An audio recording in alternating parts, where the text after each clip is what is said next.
বিধাননগর গ্রামে রমা তার বাবার সঙ্গে বাস করত। রমা ছিল অত্যন্ত সুন্দরী এবং গুণবতী একটি মেয়ে। রমার বাবা ছিলেন একজন দিনমজুর। খুব কষ্ট করে তাদের সংসার চলত। রমা টিউশন পড়িয়ে নিজের পড়াশুনোর খরচ চালাতো।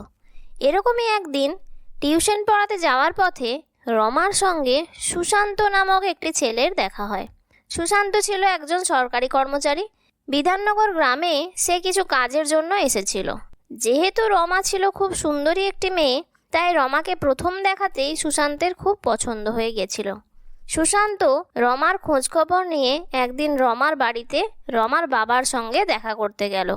নমস্কার আঙ্কেল, আমি সুশান্ত। আমি একজন সরকারি কর্মচারী। আপনাদের গ্রামে এসেছিলাম কিছু কাজের জন্য। পথে আপনার মেয়েকে দেখে আমার খুব পছন্দ হয়, তাই আমি সবার কাছ থেকে খোঁজখবর নিয়ে আপনার বাড়ি এসেছি। আপনার যদি কোনো আপত্তি না থাকে, আমি আপনার মেয়ে রমাকে বিয়ে করতে চাই। রমা আমার একমাত্র মেয়ে। তুমি তো দেখেছো বাবা আমার অবস্থা, তাই কোনো বড় বাড়িতে বিয়ে দেওয়ার ক্ষমতা আমার নেই, আর আমি কোনো যৌতুকও দিতে পারবো না। তোমার কথা শুনে আমার খুব ভালো লেগেছে, তাই তুমি একবার তোমার বাড়িতে কথা বলো। আমার কোনো আপত্তি নেই বাবা। আমার মেয়েটা তো তাহলে বেঁচে গেল। আর আজকালকার দিনে সরকারি চাকরি ছেলেকে কোন মেয়ের বাবার না পছন্দ হতে পারে। এরকমভাবেই সুশান্ত রমাকে বিয়ে করে বাড়ি চলে গেল। বাড়ি পৌঁছতেই সবাই তো রমাকে দেখে অবাক হয়ে গেল। এটা কে সুশান্ত? এ তুই কাকে সঙ্গে করে নিয়ে এসেছিস? এ হলো রমা, আমার স্ত্রী। আমরা বিয়ে করেছি। আসলে রমাকে দেখে আমার এত পছন্দ হয়েছিল যে আমি রমার বাবার কাছে বিয়ের প্রস্তাব দিয়েছিলাম। উনি রাজি থাকাতে আমি রমাকে বিয়ে করে নিয়েছি। আমি ভেবেছিলাম তোমাদের সারপ্রাইজ দেব। তুমি খুশি তো মা? বিয়ে করেছিস মানে? বিয়েটা কি কোনো ছেলে খেলা নাকি? এ কোন ভিখারি বাড়ির মেয়েকে নিয়ে এসেছিস? একে তো দেখেই ভিখারি বলে মনে হচ্ছে। এই বউকে আমি কখনো মানতে পারবো না। সুশান্তর বৌদি সবই শুনছিল এবং মনে মনে ভাবছিল, ভালোই হয়েছে, দেওর একটা ভিখারি বাড়ির মেয়েকে বিয়ে করে নিয়ে এসেছে। এই মেয়েকে দিয়ে সমস্ত কাজ করিয়ে নেওয়া যাবে। এর হয়ে বলারও কেউ নেই, তাই একে বাড়িতে রেখে দেওয়াটাই ভালো। তাই সে শাশুড়ি মাকে বলল, মা, আপনি আর জেদাজেদি করবেন না। ভাই যখন বিয়ে করে বাড়িতে বউ নিয়ে এসেই গেছে, তখন মনে হয় আমাদের মেনে নেওয়াটাই শ্রেয় হবে। এই মেয়েটাকে তো দেখতেও খুব সুন্দর। এসো, তুমি ভেতরে এসো। সুশান্তর মায়ের আপত্তি থাকা সত্ত্বেও যেহেতু সুশান্তর বৌদিকে সুশান্তর মা খুব ভালোবাসতেন, তাই তার কথার ওপর আর সে কোনো কথাই বলতে পারল না। কিছুদিন পর সুশান্তকে কিছু কাজের জন্য শহরের বাইরে যেতে হবে। রমা, আমি কিছুদিন শহরের বাইরে থাকবো, তাই তুমি এদিকটা একটু সামলে নিও। ঠিক আছে, কোনো অসুবিধে নেই। তুমি নিশ্চিন্তে যাও। আর এখানে তো খেয়াল রাখার জন্য মা আর দিদি আছেই। সুশান্ত চলে যাওয়ার পর সুশান্তর বৌদি আর মা দুজনে মিলে রমার ওপর অত্যাচার বাড়িয়ে দিল। একদিন সকালবেলা, রমা, তোর কি এখনো সকাল হয়নি? আমার জন্য কফি নিয়ে আয় রুমে। এই নাও দিদি তোমার কফি। তোমার দরজা বন্ধ ছিল রুমের, তাই তোমাকে আর ডাকিনি। তুমি যে ঘুম থেকে উঠে গেছো আমি বুঝতেই পারিনি। আমি তো মায়ের ঘরেও চা দিয়ে এলাম। তোমাকে কেন দেব না বলো? মুখে বড় বড় কথা বলিস না।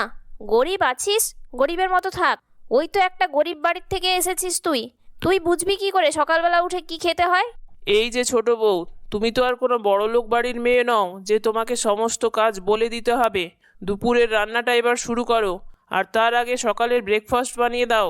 ব্রেকফাস্টে আজকে নুডলস বানাবে। তোমার দিদি ব্রেকফাস্টে নুডলস খেতে চেয়েছে। ও তো অনেক বড়লোক বাড়ির মেয়ে।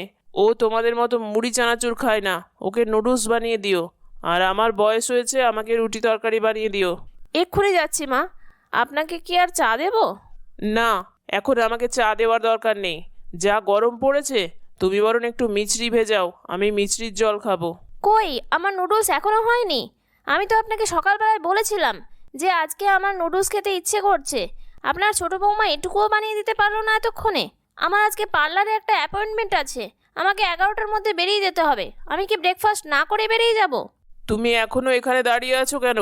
যাও, তাড়াতাড়ি যাও, কিচেনে গিয়ে নুডলস বানিয়ে নিয়ে এসো। এরকমভাবেই রমা সকাল থেকে সন্ধ্যা পর্যন্ত সংসারে একাই কাজ করে যেত। রমার শাশুড়ি বা যা কেউই তাকে কোনো সাহায্য করতো না। উল্টে অনেক অনেক বেশি করে অর্ডার করতো কাজ করার জন্য। আর রমা একটুও রেস্ট পেত না সারাদিনে। এমনকি সে খাবার সময়টুকু পর্যন্ত পেত না। আর সে কি খেয়েছে কি না খেয়েছে কেউ একটু খোঁজ খবরও নিত না। রমা লুকিয়ে লুকিয়ে কান্নাকাটি করত। যেহেতু সুশান্ত বাড়ি ছিল না, তাই সে কাউকেই কোনো কথা বলতে পারতো না। এরকমই একদিন খুব খাটাখাটনির পর রমা খেতে বসেছিল। এমন সময় তার শাশুড়ি মা এলো। বাবা, তোমার তো খাওয়া দাওয়া দেখছি বিরাট। এরকম খাবার দাবার তো কখনো চোখেও দেখোনি। খাও খাও, আমাদের বাড়িতে ভাগ্যিস বিয়ে হয়ে এসেছিলে, তাই এই সমস্ত খাবার খেতে পাচ্ছ।